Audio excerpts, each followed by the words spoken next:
গতকালকে আমাদের রিশাদ প্রথম বাংলাদেশি খেলোয়াড় হিসেবে সরাসরি বিগ ব্যাশে দল পেয়েছেন। যদিও এই প্রথম বাংলাদেশি শুনে অনেকে একটু আপত্তি করছেন, আপনাদের বুঝায় বলি যে এর আগে সাকিব দুইবার বিগ ব্যাশ খেলেছেন, কিন্তু দুবারই খেলেছেন মূলত বদলি খেলোয়াড় হিসাবে। মানে মৌসুমের শেষ দিকে এসে কোনো খেলোয়াড়ের বদলি, একবার বোথার বদলি হিসাবে খেলেছেন, একবার আন্দ্রে রাসেলের বদলি হিসাবে খেলেছেন, কিন্তু একেবারে সরাসরি কোনো দল চুজ করে কোনো বাংলাদেশিকে এই প্রথম নিল, এবং সেটা সুযোগ পেলেন আমাদের রিশাদ।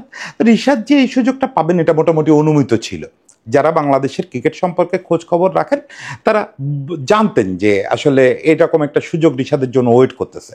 কিন্তু মানে ঘটনা হচ্ছে, রিশাদ যখন এই সুযোগটা পেলেন, ওনাকে যখন হোভার্ট হারিকেন দলে সিলেক্ট করলো, তারপর একটা কথা ফেসবুকে খুব ঘুরতেছে।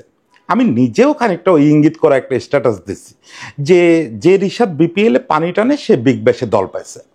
এখন এই জায়গাটায় একটা লোককে খুব আক্রমণ করা হচ্ছে। তিনি হচ্ছেন সালাউদ্দিন ভাই। সালাউদ্দিন ভাই হচ্ছে কুমিল্লা ভিক্টোরিয়ান্সের কোচ, এবং এখন সালাউদ্দিন ভাইকে জাতীয় দলের কোচ করার একটা জোর আলোচনা চলতেছে। আলোচনা না বলে আমি বলবো দাবি চলতেছে। এইখানে সালাউদ্দিন ভাইয়ের বিপক্ষেই অভিযোগ হচ্ছে যে সালাউদ্দিন ভাই গত সিজনে রিশাদকে মাত্র 4টা ম্যাচে খেলাইছেন, এ বাদে রিশাদকে উনি পানিই টানাইছেন।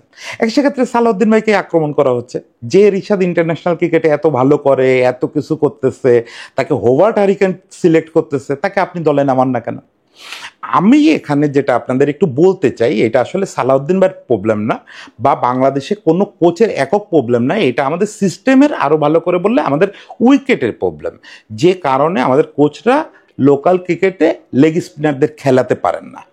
এই জায়গাটায় আমরা যাব একটু পরে। তার আগে আমি একটু বলি যে কেন আমরা মনে করছি যে রিশাদ আধুনিক টি-20-র জন্য বা শর্টার ফরম্যাট ক্রিকেটের জন্য সবচেয়ে আকর্ষণীয় খেলোয়াড়দের একজন হতে পারে।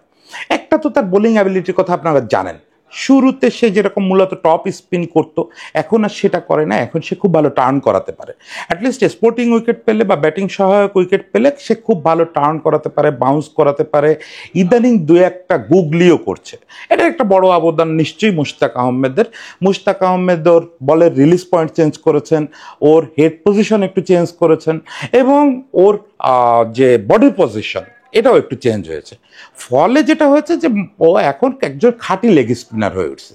ও শুধু যে লিমিটেড ওভার ক্রিকেটে রান কন্টেইন করে রাখা, মানে ও রশিদ খান না, ও সবভাবেই উইকেট আদায় করে নেওয়ার যোগ্যতা রাখে।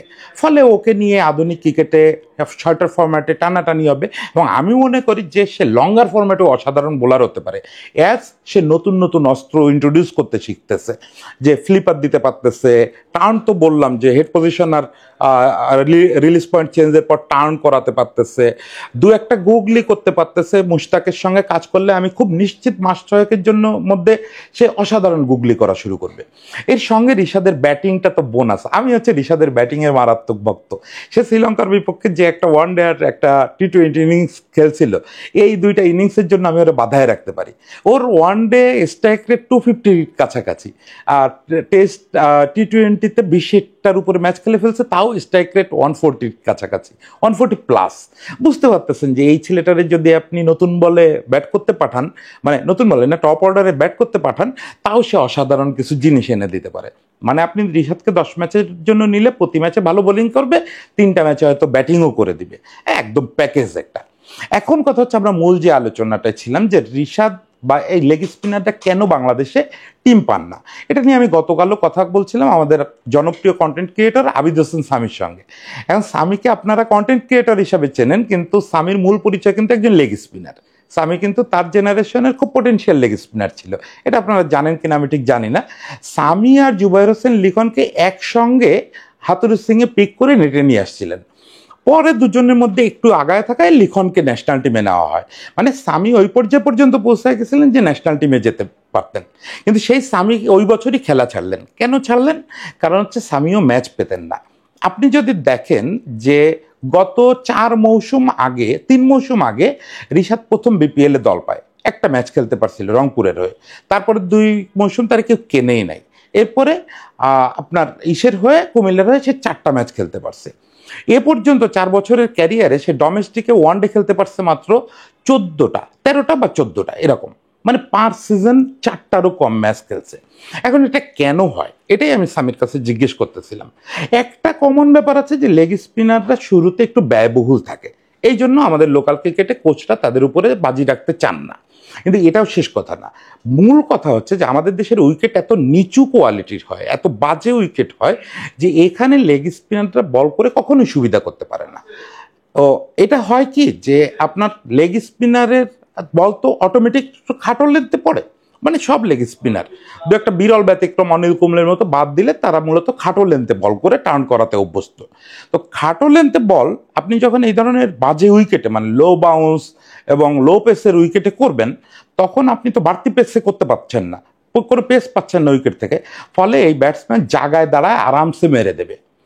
এই ভয়ে আমাদের ফলে এই কারণেই লেগ স্পিনাররা উইকেটে গেলেই আমাদের এখানে পিটুনি খায় আর প্রচুর রান লিক করে, ফলে আমাদের কোচরাও এই কারণে লেগ স্পিনারদের নিতে চায় না। এখন ধরেন রিশাদরে সালাউদ্দিন ভাই যে কয়টা ম্যাচ খেলাইছে সব কয়টা কিন্তু খেলাইছে ইয়েতে সিলেট বা চিটাগাঙে, ঢাকায় একটা ম্যাচও খেলানোর সাহস পায় না। শুধু রিশাদ না, আপনার পৃথিবীর সেরা লেগ স্পিনারদের অনেকে এসেও ঢাকায় মিরপুরে বল করে পিটুনি খায়, বাজে পারফর্ম করে। এর কারণ হচ্ছে মূলত আমাদের উইকেট।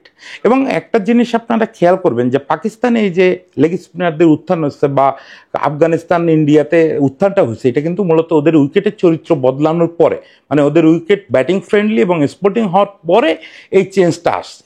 ফলে আমরা যদি ঘরোয়া ক্রিকেটে চাই খেলোয়াড়দের লেগ স্পিনারদেরকে আমরা যদি চাই যে ঘরোয়া ক্রিকেটে তারা ম্যাচ পাক, সেক্ষেত্রে আমাদের আগে উইকেটের দিকে নজর দিতে হবে। একটা জিনিস আপনাদের মনে আছে যে একবার বিসিবি নিয়ম করলো যে সবগুলো ফার্স্ট ক্লাস টিমের লেগ স্পিনার খেলানো বাধ্যতামূলক। একই সঙ্গে প্রথম বিভাগ, নট প্রিমিয়ার, প্রথম বিভাগের দলগুলোকেও বলে দিল লেগ স্পিনার খেলানো বাধ্যতামূলক। তখন ওই দলগুলো লেগ স্পিনারের হাত থেকে মুক্তি পেতে কি করলো, তারা একেবারে নতুন বল লেগ স্পিনারের হাতে দিয়ে দিত, বা 17তম ওভারে এসে 20 ওভারের 17তম ওভারে এসে লেগ স্পিনারকে বল দিত, যাতে এমনি পিটুনি খেয়ে দল থেকে বাদ পড়ে। মানে লেগ স্পিনারদের সঙ্গে কোচদের শত্রুতা নেই, প্রবলেমটা হচ্ছে তারা এই উইকেটে লেগ স্পিনারদের নিরাপদ মনে করে না, আর এবং আসলেও নিরাপদ না। ফলে আপনি যদি লেগ স্পিনারদেরকে চান, বিপিএল এর কাছে চাইলে তো হবে না। সালাউদ্দিন ভাই যখন বিপিএল এর কোচিং করায় তখন সে নাফিসা কামালের কাছ থেকে একটা বাজেট নেয়, নিয়ে তাকে চ্যাম্পিয়ন করার প্রতিশ্রুতি দেয়। সেখানে সে একজন লেগ স্পিনারকে নিয়ে বাজি ধরবে না, এটাই স্বাভাবিক। সে তো একাডেমি চালাচ্ছে না, যখন একাডেমি চালাবে তখন সালাউদ্দিন ভাই লেগ স্পিনার বা রিশাদকে প্রমোট করবে। কিন্তু বিপিএল এর দলে এটা তো সুযোগই নাই। আপনি যখন জানেন নিশ্চিত করে যে এই নোংরা উইকেটে আপনি লেগ স্পিনার নামালেই পিটুনি খাবেন, তখন সালাউদ্দিন ভাই কি ঠেকাটা পড়ছে যে সে রিশাদরে খেলাবে। ফলে সালাউদ্দিন ভাইরে ভিলেন না বানায় দয়া করে প্রশ্ন তোলেন যে বোর্ড এই 15 বছর ধরে এরকম নোংরা উইকেট কার পরামর্শে বানাইছে? কেন গামিনী এত ক্ষমতাধর হয়ে উঠলো যে সে দিনের পর দিন এই নোংরা উইকেট বানায় বাংলাদেশে খেলায় যাচ্ছে? কেন হাতুরু সিং এই নোংরা প্ল্যান এক্সিকিউট করলো পাপন ভাইয়ের ভরসায়? এবং এই দাবি তোলেন যে ফারুক ভাই, ফাহিম ভাইরা যেন এই সিস্টেমটা বদলায়। এখন যেন আমরা একটু স্পোর্টিং উইকেট দেখি, একটু ব্যাটিং সহায়ক উইকেট দেখি, যেখানে লেগ স্পিনাররা অসাধারণ কার্যকর হবে। সেই দিনের অপেক্ষায় থাকলাম। সেই পর্যন্ত সবাইকে শুভেচ্ছা। শেষ করে ফেলেছিলাম, কিন্তু আরেকবার একটু বলতে হচ্ছে, কারণ একটা জিনিস না বললে রিশাদ বিষয়ক এখনকার কন্টেন্ট এটা খুব অসম্পূর্ণ থেকে যাবে। গত কয়েকদিন ধরে আমি দেখছি যে বলা হচ্ছে যে হাতুরু সিংয়ে নাকি রিশাদকে আবিষ্কার করেছে এবং রিশাদকে ব্রেক দিয়েছে। হাতুরু সিংয়ে না থাকলে নাকি আমরা রিশাদকে পেতাম না। এটা আসলে মানে আমাদের যেটা হয় যে আমরা আসলে খুব সুপারফিশিয়ালি সব কিছু দেখি, তো মানে ওই দূর থেকে দেখি, তো ফলে এর কৃতিত্ব ওর ঘাড়ে চলে যায়। হ্যাঁ, জুবায়ের হোসেন লিখনের ব্যাপারে হাতুরু সিংয়েই সর্বা ছিল, নেটে তাকে দেখে চুজ করেছে।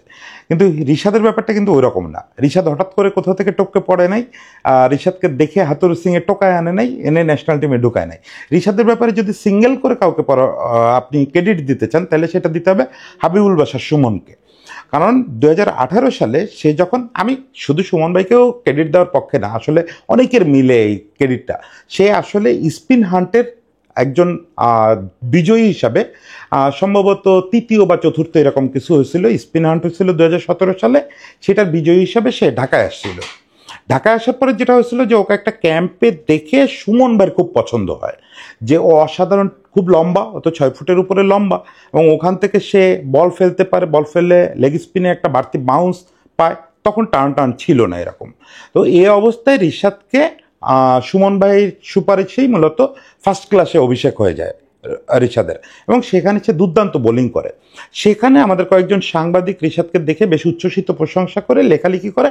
আমি তাদের কেউ না, আমি সে সময় রিশাদকে ওইভাবে চিনতাম না, কিন্তু পরে রিশাদ সম্পর্কে ওই লেখাগুলো পড়ে রিশাদের বোলিং দেখতে আমি মিরপুরে গেছিলাম, নেটে গিয়ে দেখছিলাম। তখন সুমন ভাই অনেকটা জোরাজুরি করে ওকে এ দলে নেয়। হ্যাঁ, নান্নু ভাইয়ের সমর্থন ছিল, নান্নু ভাই সাপোর্ট দিছে, কিন্তু এখানে সুমন ভাইয়ের একক খুব লড়াই ছিল যে রিশাদকে যেন এই টিমে নেওয়া হয়। দেখেন, রিশাদের কিন্তু কোনো এজ লেভেল খেলে আসে নাই, বা ফার্স্ট ক্লাসে মাত্র তখন 6 মাসের ক্যারিয়ার, ফলে রিশাদের উপর বাজি ধরার লোক ছিল না, তার উপর আবার লেগ স্পিনার, ফলে কে রিশাদকে নিয়ে বাজি ধরবে। এই অবস্থায় সুমন ভাই খুব জোরাজুরি করে ওকে এ দলে পাঠাইছিল, এবং সেখানে ভালো করার পরে তাকে নান্নু ভাই সুমন ভাই টিমই ন্যাশনাল টিমে ডাকে। তখনও হাতুরু সিংয়ের সিনেই আসে নাই, মানে হাতুরু সিংয়ের সিনে আসার অনেক আগেই রিশাদকে সুমন ভাই নান্নু ভাইরা নার্সিং করে একটা জায়গা নিয়ে আসছে। এবং সেই কৃতিত্ব, যদি আবারও বলি যে এইসব ব্যাপারে কাউকে একাকে কৃতিত্ব দিতে হয় না, কারণ এগুলো একটা প্রসেসের ভিতর দিয়ে আসে। তো ওই যে স্পিন হান্ট যারা করছিল তাদেরও একটা কৃতিত্ব আছে না, বা ওয়াহিদুল গনি ভাইয়ের সঙ্গে, মানে গনি ভাইয়ের সঙ্গে ও কিছুদিন কাজ করছে, ওয়াহিদুল ভাইয়ের কৃতিত্ব আছে না, সবার কৃতিত্ব আছে। তারপরে যদি কাউকে বেশি কৃতিত্ব দিতে হয় সেটা হাবিবুল বাশার সমান, নট হাতুরু সিংয়ে। হাতুরু সিংয়ের রিশাদের ব্যাপারে বড় কোনো ভূমিকা নাই। সে যে রেগুলার টি-20 খেলবে, টি-20তে বড় একটা রোল প্লে করবে, এটা নিয়ে নান্নু ভাই সুমন ভাইদের টিম অনেক আগে ডিসিশন নিয়ে ফেলছে। ফলে হাতুরু সিংয়ে এসে তার তৈরি করা অবস্থায় পাইছে এবং রেডি ম্যাটার হিসেবে পাইছে। এখানে অন্তত এই লোকটাকে বড় বানায় না। তো সবাইকে আবারও শুভেচ্ছা, ভালো থাকবেন।